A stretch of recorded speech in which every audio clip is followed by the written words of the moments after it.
Assalamualaikum warahmatullahi wabarakatuh. Perkenalkan, kami kelompok 6 kelas B, mahasiswa program Pasca Sarjana Universitas Muria Kudus. Nama Puji Susanti, NIM 2019-03181, dan Septi Karuniawati, NIM 2019-03190, akan menyampaikan presentasi PPT kelompok kami dengan judul Penalaran Proporsional dan Pembelajarannya untuk memenuhi tugas mata kuliah Pengembangan Matematika Sekolah Dasar, dosen pengampu Profesor Kartono, MSI. Ide kunci pada penalaran proporsional. Rasio merupakan perbandingan dari dua kuantitas atau ukuran, yaitu pecahan, persentase, peluang, kecepatan, dan lain-lain. Proporsi merupakan pernyataan kesetaraan antara dua rasio. Rasio dan proporsi lebih melibatkan perbandingan perkalian daripada perbandingan penjumlahan. Rasio setara berasal dari perkalian atau pembagian, bukan dari penjumlahan atau pengurangan.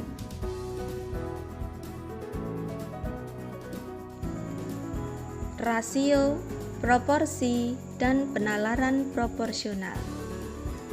Rasio meliputi rasio bagian terhadap keseluruhan, rasio bagian terhadap bagian, dan contoh-contoh lain rasio.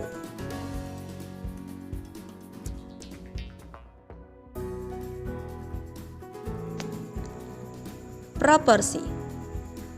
Penyelesaian proporsi melibatkan penerapan rasio yang diketahui pada situasi yang proporsional, atau ukuran-ukuran relevan ada dalam rasio yang sama, dan menemukan salah satu dari ukuran tersebut ketika yang lainnya telah ada. Contoh soal, bila 4 kapal mengangkut 36 penumpang, rasio yang diketahui adalah 4:36. Berapa penumpang yang bisa diangkut oleh 7 kapal? Rasio yang sama adalah 7 terhadap X. Notasi proporsional. Berbagai notasi dari proporsi bisa digunakan, antara lain 3:9 sama dengan 4:12, atau 3/9 sama dengan 4/12. Notasi ini dibaca 3/9 sama seperti 4/12, atau 3 dan 9 memiliki rasio yang sama dengan 4 dan 12.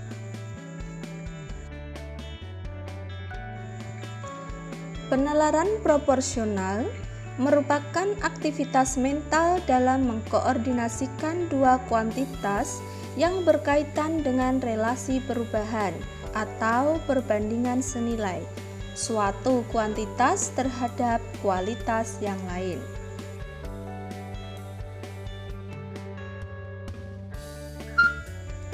Karakteristik pemikir proporsional menurut Lamon tahun 1999 yaitu 1. Memiliki pemahaman tentang kovariasi. Memahami hubungan dua kuantitas yang mempunyai variasi bersama dan dapat melihat kesesuaian antara dua variasi berbeda. 2. Mengenali hubungan proporsional dan non-proporsional dalam dunia nyata. 3. Mengembangkan banyak strategi untuk menyelesaikan masalah proporsi. 4. Memahami rasio sebagai entitas tersendiri yang menyatakan hubungan antar kuantitas. Kegiatan-kegiatan informal untuk mengembangkan penalaran proporsional. Ada 5 kategori kegiatan informal, yaitu 1. Identifikasi hubungan perkalian. 2. Pemilihan rasio ekuivalen. 3. Perbandingan rasio. 4. Pembuatan skala berdasarkan tabel rasio. 5. Kegiatan konstruksi dan pengukuran. Identifikasi hubungan perkalian. Contoh, Sekolah Menengah Miller memiliki 16 siswa kelas 6 dan 12 di antara mereka mengatakan bahwa mereka adalah penggemar bola basket. Siswa yang lain bukan penggemar bola basket. Para siswa diminta untuk menjelaskan hubungan apapun yang bisa mereka jalin antara penggemar basket dengan yang bukan penggemar. Ada beberapa kemungkinan berbeda yang mencakup, yaitu 1. Ada 8 lebih penggemar dari yang bukan penggemar. 2. Penggemar sebanyak 3 kali lipat dari yang bukan penggemar. 3. Untuk setiap 3 siswa yang suka basket, ada 1 siswa yang tidak suka.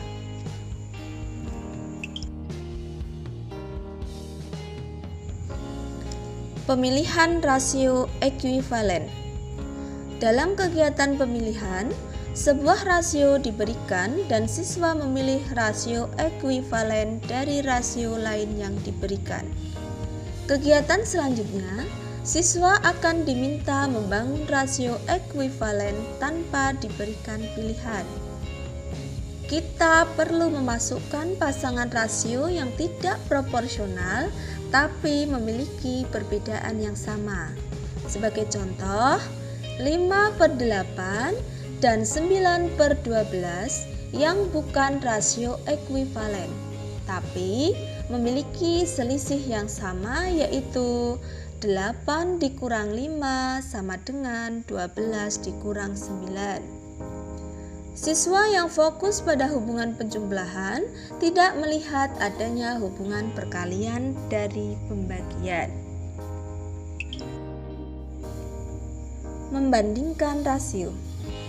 Ada 2 wadah dan anggaplah bahwa setiap wadah diisi dengan banyak limun yang sama. Persegi kecil menyatakan resep yang digunakan di setiap wadah. Wadah mana yang memiliki rasa yang lebih kuat? Ataukah keduanya sama?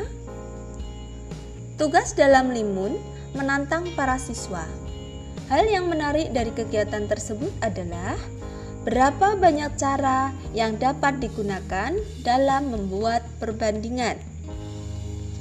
Membuat skala dengan tabel rasio. Tabel atau bagan rasio yang menunjukkan bagaimana dua kuantitas variabel berhubungan seringkali merupakan cara yang baik untuk mengorganisasi informasi. Pada tabel di samping menjelaskan bahwa 160 gram di bumi sama dengan 416 gram di Jupiter.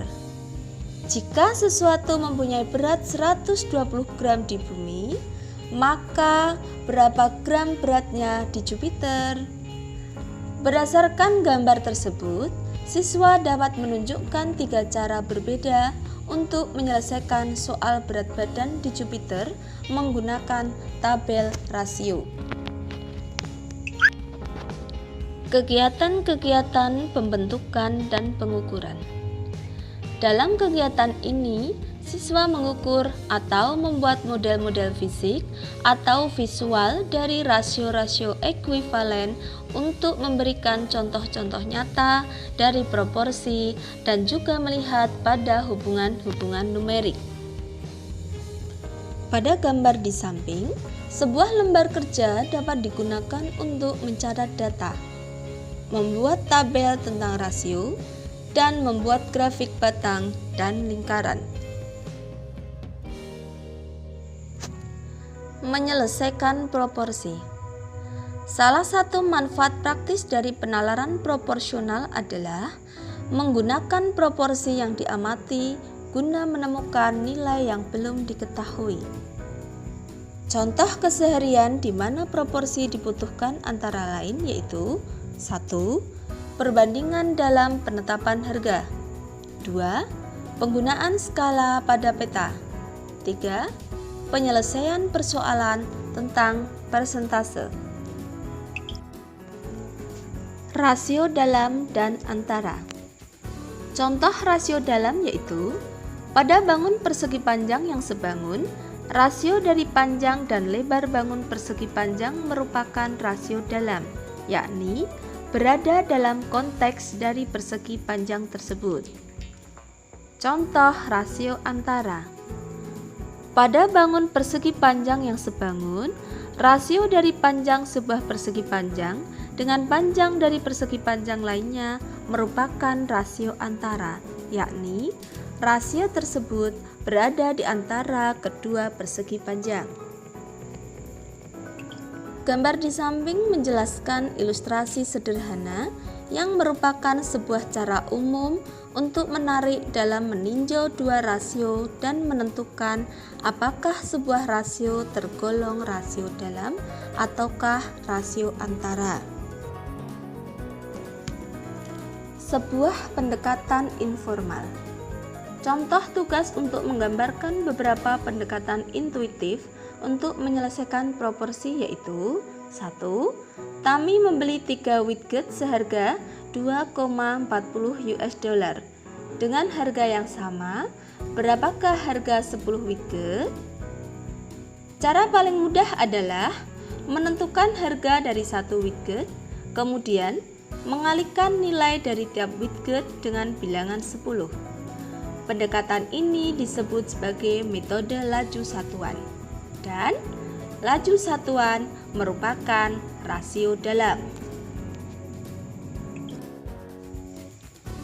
Sebuah pendekatan informal yang kedua yaitu Tami membeli 4 widget seharga 3,75 US dollar. Berapakah harga selusinnya? Cara paling mudah adalah memperhatikan bahwa harga selusin barang adalah 3 kali lipat dari harga 4 barang. Metode ini disebut faktor perubahan atau factor of change. Faktor perubahan merupakan rasio antara. Algoritma perkalian silang, yaitu dengan menggambar sebuah model sederhana yang dapat membantu membangun persamaan proporsi yang benar. Penggambaran skala. Pada kertas grid atau titik, mintalah siswa menggambar bentuk sederhana dengan menggunakan garis lurus garis dengan simpul pada titik-titik. Setelah satu bentuk lengkap, minta mereka menggambar bentuk yang lebih besar atau lebih kecil yang terlihat mirip dengan yang pertama. Ini bisa dilakukan kotak dengan ukuran yang sama atau ukuran yang berbeda, seperti yang ditunjukkan pada gambar di samping. Pertama, bandingkan rasio di dalamnya. Kemudian, bandingkan rasio antara angka-angka. Sisi yang sesuai dari satu gambar ke gambar berikutnya, semuanya harus memiliki rasio yang sama. Rasio dua sisi dalam satu angka harus sama dengan rasio dua sisi yang sesuai pada gambar yang lain. Soal-soal persen sebagai proporsi. Persen telah tercakup sebagai sebuah topik dalam rasio dan proporsi, karena persen merupakan salah satu bentuk dari rasi, sebuah rasio bagian terhadap keseluruhan. Demikianlah presentasi dari kelompok kami. Semoga apa yang kami sampaikan dapat bermanfaat untuk kita semua. Mohon maaf atas segala kekurangan. Terima kasih atas perhatiannya, dan billahi taufiq wal hidayah. Wassalamualaikum warahmatullahi wabarakatuh.